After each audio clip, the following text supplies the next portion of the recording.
Match number 4 of the ICC Cricket World Cup 2024, and we return back to India because it's going to be hosted in the Indian Stadium. I would say with me, it's another blockbuster. As I said, in the initial games, every team will face each other once and get to know the feel of the World Cup. It's England locking on against the mighty South Africans itself. First of all, before I move into this game, how much are you looking forward to this ICC Cricket World Cup 2025?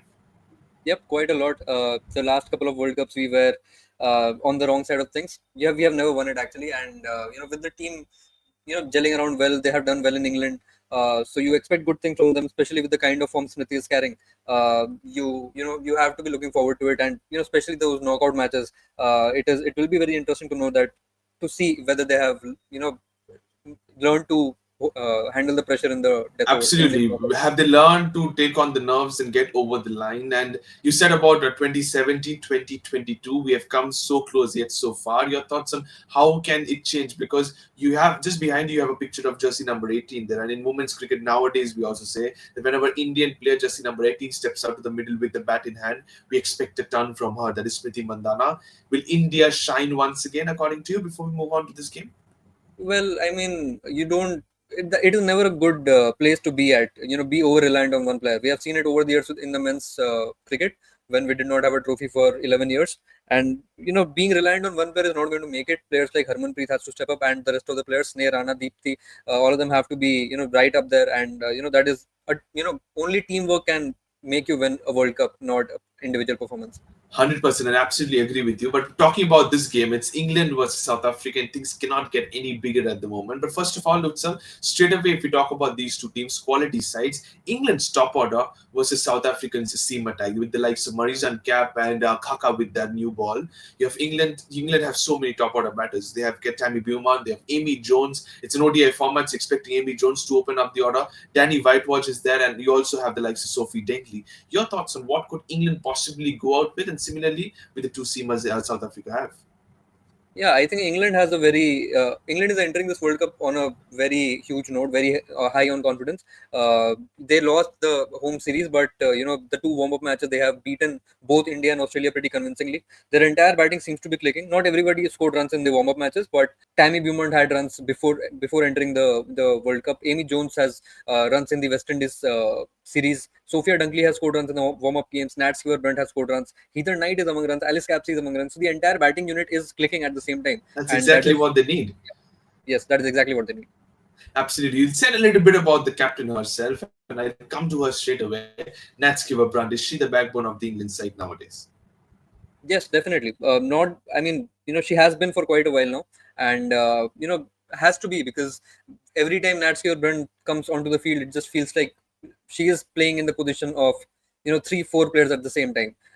When she's batting, when she's bowling, when she's on the field, Natsuki Brunt gives 120%, and a team naturally becomes dependent on her. And England's performance in this World Cup is going to be highly dependent on the performance of Natsuki Brunt. And I do not even want to challenge her at this point because she has proved herself over the years. And yep, a captain's World Cup is needed from her side. Absolutely, absolutely. A captain's World Cup with the bat, especially, and also her mind captaincy. And I think she's expected to roll her arm over and bowl a bit too, is what we have heard. But your thoughts on the other hand, we're talking about South Africa's batting versus England's bowling. Because if you said that England's batting department are more or less sorted because the players are amongst run, are South Africa too much reliant on her skipper, that is Laura Goldwart? Yes, the batting looks very shaky. There is Nadine de Klerk lower down the order. Chloe Tryon has had a good season this year, but so lower down the order. If you are over dependent on players like Tryon, Marizan Cap to just give you a good finish, then the batting kind of looks shaky. Tasmin Brits has had more runs than Laura Wolfert up the order, but during big games like a game against England or Australia or even India, you expect a player of Laura Wolfert's stature to show up. 100%. Laura Volvon and Tasman Brits have been very, very successful pair at the top of the order, and it's Asian conditions. Not that easy for them, but they're used to playing out here. This not just because of the WPL, but also they're playing in bilateral series versus these countries over the years. But your thoughts on now moving into the spin department, because this match is going to be played in the Barsapara Stadium in Guwahati, and we saw the opening game taking place there, and we know how the conditions plays through. Your thoughts, because it's not that of a big of a ground, but we have seen quite a number of ground sixes being hit, runs being scored on the board as well. Win the toss. What are your thoughts? Yeah, I think in a big pressure game like a World Cup, I think runs on the board is something that you look forward to. Get out there, get get the nerves in control, go out there, score 300 runs, and come out and defend it. I think this, for England's perspective, I think they are going to enter this match as favorites on paper. But yeah, I think England is a team that will be okay with batting first or bowling first. But I think South Africa would be looking forward to win the toss and putting runs on the board, because the batting does not give me confidence that they'll come out to Correct. chase. And they have a much better bowling department, but you need to have runs on the board in order to defend it. And I absolutely agree with you. But what about the conditions? Conditions have been done, but head-to-head numbers, Utsav, if you see on your screen as well, England are dominating versus South Africa, 17-7 in terms of head-to-head in this format. Does it surprise you? No, it doesn't. England has been a very strong side over the years. They have not been quite as successful in the ICC events, but they are just there. Even the men's side is always there. The women's side is always there. Wins an odd tournament here and there, and even this one they are entering as heavy favorites probably after Australia. But uh, again South Africa in a World Cup match at Guwahati, you never know what is going to happen. Spin is going to dictate play, and Correct. uh, the team that manages to play spin well is going to be on the And happier that's side. exactly where I was about to come to you, because you said about South Africa's batting department being a bit shaky. On the other hand, England's spinners are top class. You have Sophie Eccleston that is expected to lead the spin attack. You said about Alice Capsey, probably she will roll an arm over as well as a second spinner. You have Charlie Dean, you have Sarah Glenn, so many options. What are your thoughts? That's a blessing in disguise for Nat Skipper to have so many options. Yes, absolutely. The team looks absolutely stacked. Sophie Eccleston as head of the bowling unit, Nat Skewerman as head of the batters. You Hmm? cannot ask for anything better. Two world-class players who just are good enough to take on any side. And both of them playing on the same side. Alice Capsey, a young you know prodigy talent, and she has been phenomenal over the years. So in Indian 100%. conditions, especially the first season of WPL, Alice Capsey was on another level, and if she can just bring that form to India, then England might be the team that goes all the way.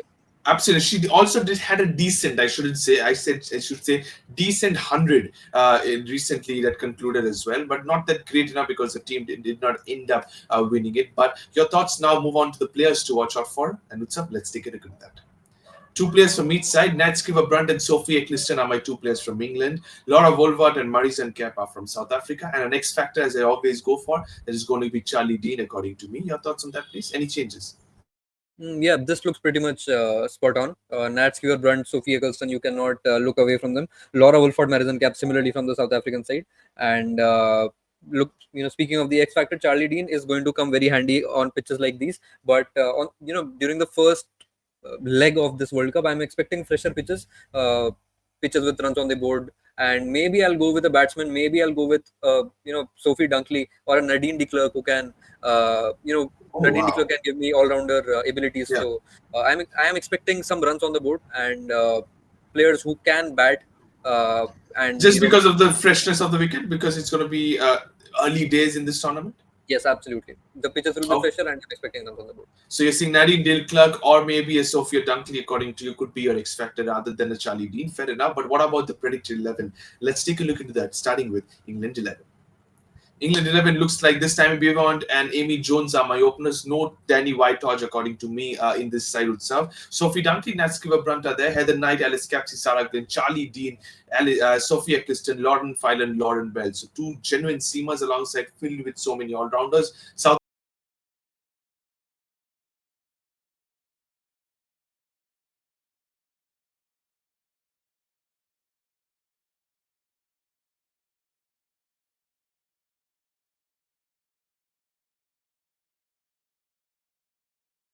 alongside Martin Cap. Any changes from either of the sides? No, both the sides look fantastic.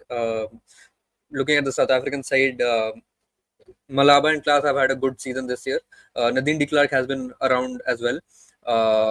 If these three click with the bowling unit, South African team looks pretty much stacked. Correct. The all rounders in the middle are also giving me a lot of confidence. Enery Dirksen, probably needs to step up at the number three position. She hasn't quite had a great season so far. Maybe she will turn up, but again, the Indian uh, conditions might not be too favorable. Correct. towards her. I don't think she has been And that's tested enough. how much that, as you said, it's not might going to be too favorite for some of the players. How important will be the experience was like Laura Volvart, Natskiva Brand to anchor the innings and to play a big knock. Yes, very, very important. It's a 50-over game. Someone has to anchor the innings till the end, and you have to look at a team's number three for that generally, but not in the case of South Africa probably because Anna Reduction is will be coming out as seeing the conditions through, and runs from her side will be uh, something that South Africa wouldn't be expecting as much as the other players. From England side, Nat Skeown just has to be there. The wicket of Brunt is equivalent to multiple wickets, and uh, Mhm. every time she comes out to bat, she's going to carry a lot of burden. Absolutely, she's expected to carry a lot of burden because she's there in the backbone of the side. Similarly, Laura Volvart. Final segment, as I always ask you, predictions time. This is what it looks like. Match number 4. It's South Africa versus England. What is your percentage for this game? Yeah, I think early days for an upset. I don't think it is happening. So I'll go with a hefty 70-30 towards England. The team looks pretty good. 70-30 towards England. Throughout the show, Utsav says that this team is very, very strong. After Australia, they're looking clear favorites too. 70-30 towards England is match number 4. Thanks a lot, Utsav. Thank to all the viewers for watching this video. It's match number 4 once again at the Bursapara Stadium. England versus South Africa. Sit back and enjoy. We are building India's smartest cricket community. Subscribe to become a part of it.